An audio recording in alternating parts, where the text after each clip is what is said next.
Well, we welcome you once again to the Brattlecast. I'm Jordan Rich, and it's my pleasure, as always, to sit down with Ken Gloss of the Brattle Bookshop in Boston, brattlebookshop.com, located on West Street, right in the heart of the hub of the universe. And we thought today, Ken, with your help, we'd take a look at what it's like in the course of a week, the activity that goes on with you and your team in and out of the store, in and out of the shop, because people want to know. They're kind of curious as to how it all works. Well, and I just thought it would be interesting because we definitely don't sit around. Not only don't we sit around, we don't want to, because what it is constantly going out and finding and seeing new books. And that's what we bring into the store so that we can sit there at the store so that people will come in and they'll see new things, new items. And so I'm just going to sort of go over like 4 or 5 days that we've had and just give a sense of what my day is like. First of all, I know I talked about this once in another podcast, but I get in at 5:30 in the morning. I'm just an early person. I live a mile away from the store. You can actually cross the streets and walk in, and it's very nice and quiet. But then I can do a couple of hours work before everybody else gets into the store and get the day going. I'm going to go Monday through Sunday. We had to go out to a man who does book reviews, and he gets lots of books from publishers so that he can review them. He does online reviews, but it was Hyde Park. We had 300 to 500 books. We go out to his house. Go up the back stairs. It's a very narrow staircase. The assistant I had with me is big, broad-shouldered, very strong. We buy the 300 to 500 books. They carry them down the stairs, out to the car, and then we leave. And then we go out to just west of Concord, Massachusetts.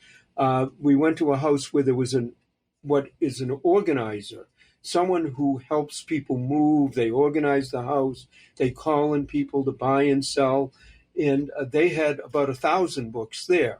There were some of these Franklin Press, which are these sort of newer leatherbound series books, almost like a book club. And then they had a few older books, a few books on history, but there was about 1,000 books. So we loaded that up because my car can hold about 1,500 books. So between Hyde Park and Sherborne, we moved 1,000 books. We bring them back to the store, park the truck in our garage, which is a public garage, and I go back and I answer phone calls, setting up appointments for the rest of the week and the week after. So that's Monday. Tuesday, we went to an estate in Cambridge. They had 1,500 art and history books. We went out, we looked them over, we made an offer, and that one they wanted to think about. There were more family members involved. So that one we're waiting on, but we had looked at it. Was a few hours, get back to the store, start looking. Oh, I forgot, on Tuesday, before we leave the store, we had 1,500 books in the truck. We had to unload the truck, get them in, get them downstairs, replace the boxes so that we had empty boxes in the back of our truck. So anyways, Tuesday, we didn't come back with anything. Interjection time, because people can't see us. You and I are both, shall we say, height challenged. We're about the same height, you and I. And when you talk about moving hundreds of books, it's not just your hired help. You're doing it too. Absolutely. Yeah. And I have to admit, nowadays I do more of the packing than I do of the carrying. And it doesn't have anything to do, at least I like to think so, that I can't do all the lifting. I can just pack books a lot faster than everybody else. So, but I still end up with carrying up and downstairs a lot of the books. Then the next day, I got called out to Western Massachusetts. So this was in the Berkshires. There was probably, again, that was about a 2.5 to 3 hour drive. So I had someone come in at 7 in the morning. We got to this house at 10 in the morning. Now, the way this came about was, and this happens a lot in our business, this library was referred to me by a colleague, a friend who was out in that area. They got the call initially, but it wasn't the type of books they had any interest in whatsoever. So we're friends. We back and forth. We recommend each other. We stay friendly. If it turns out to be a particularly good deal, many times I'll send a finder's fee. But anyways, I get out there, and a lot of it is old leatherbound books. I mean, these nice leatherbound books. Problem with this group was that a lot of them had dried out a little. A few of them were kept in a barn, but they were still in good enough condition that if we cleaned them up a little, if a decorator was going to come in and just needed books to fill shelves and wasn't too worried about what they were, they'd be perfectly good. So we bought about 700 books, packed them up, carried them into the car, drove back the 3 hours. In that one, we actually had to unload right that day. Usually we like to unload in the morning before the store opens. But the next morning, I was going to Maine to look at books. So we had to pull into our lot, move our outside carts. Everybody unloaded real quickly, loaded up empty boxes, pulled out, went to the garage. May I just interject again? Knowing the geography, since I live in this neighborhood, the idea of stopping and unloading anything, the streets are so narrow, it's a real challenge, a Jumanji challenge, if you ask me. So congratulations. I'm well practiced at pulling in and out and there, at least with a pickup truck. I don't want to get much bigger than that. But the next one was a house in Maine, and that was a good 3.5 hour drive each way. Now that one actually had been referred to us by one of my colleagues who does the Antiques Roadshow. The people had other collectibles in the house that he had gotten called into. And he's actually from Coeur d'Alene, Idaho, but there was specifically the type of things he dealt with. And he said, for the books, give me a call. And although he doesn't know books, when someone like that says, you should probably go look, I don't ask as many questions. They did send some photographs of the shelves. And I said, yeah, there's probably enough here. And I said, probably I can pay this much amount of money. And they said, sure. I said, I might want to pick and choose a little rather than take everything. And they said, that's no problem, but we would prefer you take more than less. At the same price, we'd be happier if more is gone. So one of my staff took an Uber into work that day at 5:45 in the morning. We drove up to Maine, got there, and the people had a lot more books than I suspected. There were a lot of interesting books on architecture. There were books on woodworking. There were books on Japanese and Asian art. And there were a few nicer, older books.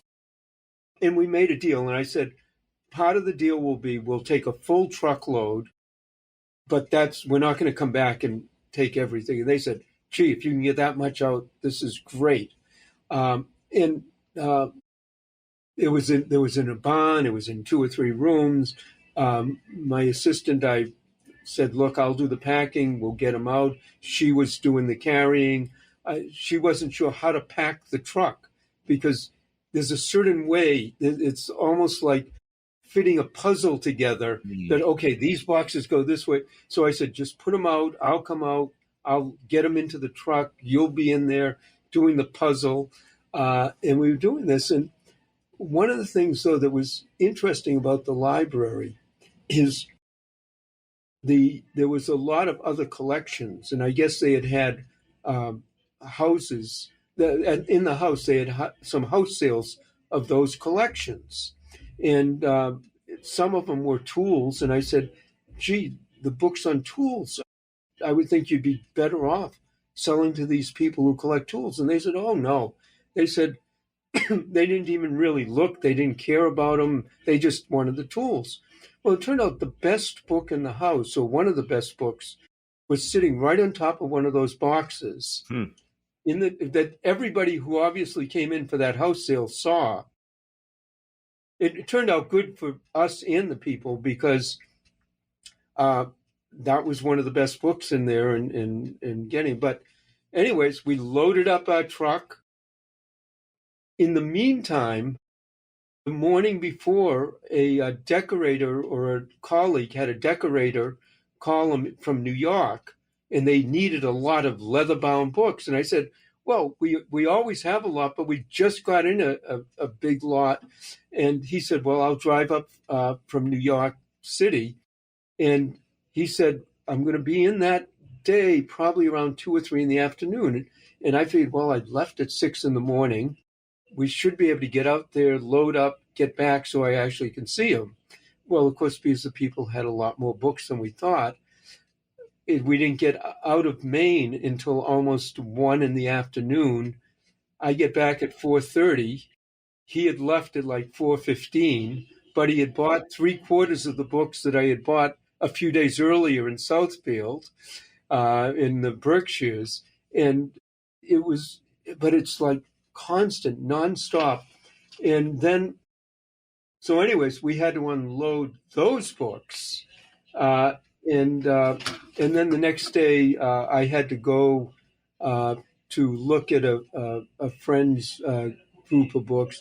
Their aunt had died, and the aunt had thought that she would open a bookstore someday. She had about 8,000 or 10,000 books. Whoa! And also in a storage area. And I went out and I looked. It took me about half an hour to look and really feel sorry for my friend. And I said, you're going to have trouble to even give these away. It's not even going to be a problem of, are you going to get any money for them?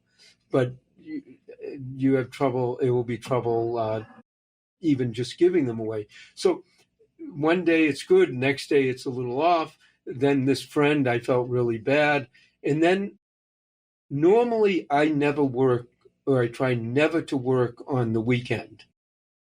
But I had a special call from a very good, very special friend, and he had to move a lot of books out of his, well, I could say office, but I would say chambers.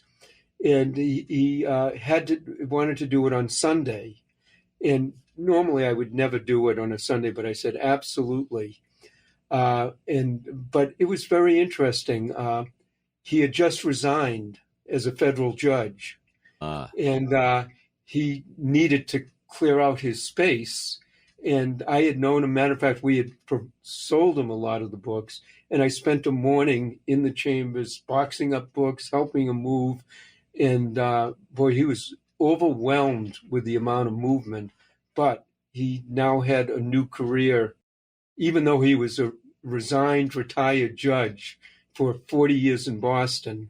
Now he's going out. And the interesting part about that was I knew this was happening a long time ago, but he resigned because he can't take the politics that are going on now. And part of the reason for his movement was that he had to speak out. And as a judge, you can't. But you never know why people are going to move, leave out, and even with all the activity, and this is just 1 week, which included a weekend in this case, rare, but it does happen. The one thing that we want to mention above all else is that the store is open every day through Saturday. You've got the outdoor racks, which are crazy and fun crazy. You've got a team of people in the store helping out. So it's all of that plus the travel and the assessments and the look-sees and finding amazing things in amazing places. You're quite a bunny rabbit, I must say. It's fun. I like to be active. Like I said, my friend, the judge, he's been in the news a lot lately, but it's fun knowing people and seeing behind the scenes. But what I'm saying, this was a busy week, but it's not unusual every day going out, looking, maybe 2 or 3 places. But when people look at me and they say, well, you're getting all this number of books, the way I look at our outside tables, maybe I look at the whole store this way in a sense, is the outside tables, I look at it as a monster who eats books. And you have to constantly feed them, and you have to keep shoveling those books in and getting them, and constantly shoveling so they could keep eating and keep coming back, and so on. And that's in customers who come to the store. The great part about it for them is there is new things coming in every day, new things to buy. It keeps a lot of the regulars coming in almost every day. Matter of fact, to the point where we have one regular who probably for 30 years, if he ever didn't come in a particular day, he would call in sick. This is a customer because he was afraid. He was afraid that day we would put out a book that he would want. So he wanted us to know he wasn't there. And if it might be something, hold it a day. So that's part of the thing that keeps the store going. It's quite charming. I'll use that word and not even in quotes, because it really is. It's more than a business. It's a passion that you have and your team and the people who frequent the store, like that gentleman who calls in sick. I love it. Ken, as always, you share behind the scenes and continue to tell us and weave wonderful stories. They're all true. And they keep us on our toes and make us really impressed with how you do what you do and why. Thank you so much, as always. Well, thank you. I love talking about it. And if people are listening and they have some ideas, suggestions, or if they come into the store, if I'm there and want to hear more stories, I can go nonstop. He's Ken Gloss. I'm Jordan Rich. Thanks for listening to the Brattlecast.